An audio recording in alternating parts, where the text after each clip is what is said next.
Amy, I'm gonna let you ask the first question because you've been listening more closely to Jason's podcast with Will Arnett. And one of the things that you've noticed is, well, I'll let you talk about what Jason has been getting into during the pandemic and quarantine. So again, I've really, really enjoyed the podcast, and it's just been like a nice distraction from all the other stress going on in our lives. And there was one episode, I can't remember which one, where you all talked about, what you've become really interested in either during the pandemic or pre-pandemic, that is kind of not what people might expect. And when you said, I've gotten really into politics, I think I came inside that day and was like, all right, Beto, he's into politics. Let's see if we can get him involved.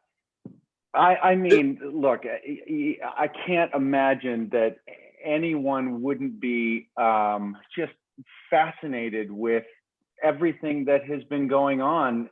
I mean, even before the pandemic, just watching what this clown has been doing for so long. It's an amazing story to keep up on, to not only watch the brazen things that he is doing, but watching the admirable attempts that the media is making to keep track of it all and to call out what he's doing and to make sure it doesn't become normalized and just to try to keep an eye on that and see if things are becoming normalized or see if it still feels outrageous to everyone. It just, from a sociological study, it's fascinating. And then the pandemic comes in, and again, more irresponsibility. So I've always been kind of at the perimeters of politics, but now I'm right there in the center of it and watching what folks like yourself are doing that spend your whole lives doing it. What this moment must be like for you all is it's pretty humbling to watch all the efforts, and it looks like we could be, knock wood, on the doorstep of a much deserved victory lap.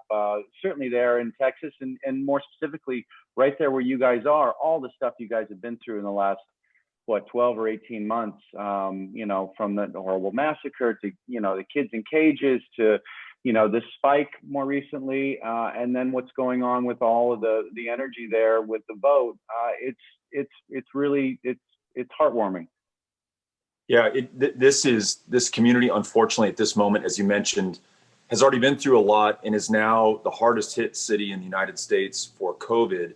They've just set up their second or third field morgue. They've run out of room in the morgue, and they've run out of room in the hospitals, and it is really tough on a lot of families right now. And what is so amazing to me, and you shouldn't have to be amazed by this, but that people are voting despite all this, and despite the fact that Texas did not expand mail-in balloting. So we're one of the few states that in the midst of the deadliest pandemic that's claimed the lives of 18,000 of our fellow Texans, we chose not to make it easy for people to vote at a distance. We insisted that if you're under the age of 65, that you go out there and vote in person. And people are willing to do that despite what's happening. And maybe, kind of to your point, maybe because of what is happening and what has happened here, and people connect the dots and they say, look, if we don't change the people who are in power right now, this is going to continue to happen to us.